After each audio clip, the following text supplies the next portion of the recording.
3월 15일 법률방송 로투데이 시작하겠습니다. 첫 소식입니다.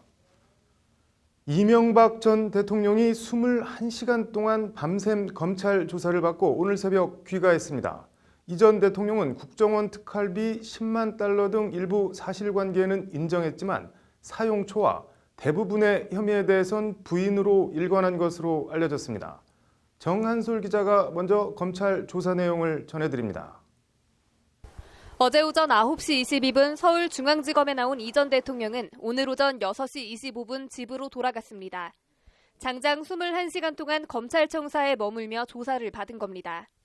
박근혜 전 대통령 21시간 30분에서 30분 모자라는 역대 두 번째 대통령 검찰 조사 기록 시간입니다.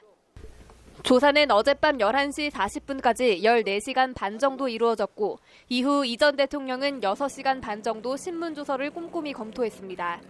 검찰의 고강도 추궁에 이 전 대통령은 일단 국정원 특활비 상납금 10만 달러 수수 자체는 인정한 것으로 전해졌습니다.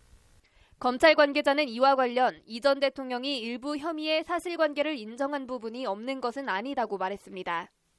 이 관계자는 예를 들어 원세훈 전 국정원장으로부터 김희중 전 청와대 제1부속실장을 통해 10만 달러를 받은 사실 자체는 인정한다고 밝혔습니다.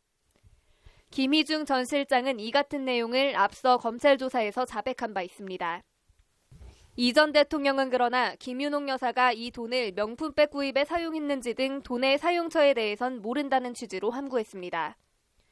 이 전 대통령은 뇌물 의혹 등 다른 의혹들에 대해서도 대부분 알지 못한다거나 나에게 보고 없이 실무선에서 한 일이라는 식으로 혐의를 전반적으로 부인한 것으로 전해졌습니다. 검찰이 다른 피의자나 참고인 진술을 제시하며 추궁해도 이 전 대통령은 자신들의 처벌을 경감받기 위한 허위 진술이 아닌가 생각한다며 혐의를 부인했습니다. 다스 소송비 대납 관련해선 관련 청와대 문건까지 보여주며 추궁했지만 이 역시 혐의를 부인한 것으로 전해졌습니다. 삼성 소송비 대납과 관련해 그 사실을 알지 못했고 에이킹검프가 무료로 소송을 도와주는 것 정도로 알고 있었다는 취지로 주장한 것으로 알려졌습니다. 나아가 일부 문서에 대해선 보고받은 사실이 없다, 조작된 문서로 보인다고 주장하며 검찰 확보 문건의 증거 능력 자체를 문제 삼은 것으로 전해졌습니다. 큰형 이상은 씨 명의의 도곡동 땅 판매 대금 중 67억 원을 논현동 사저 건축 대금 등으로 사용한 데 대해선 빌린 돈이라고 주장했습니다. 이 전 대통령이 대부분의 혐의를 부인으로 일관한 데 대해 검찰은 본인의 의견을 듣는 절차일 뿐이라며 혐의 입증을 자신하고 있습니다.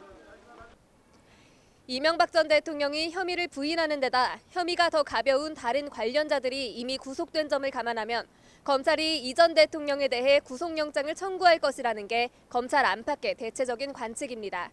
검찰은 이르면 이번 주 말, 다음 주 초에는 영장 청구 여부를 결정할 것으로 보입니다. 법률방송 정한솔입니다.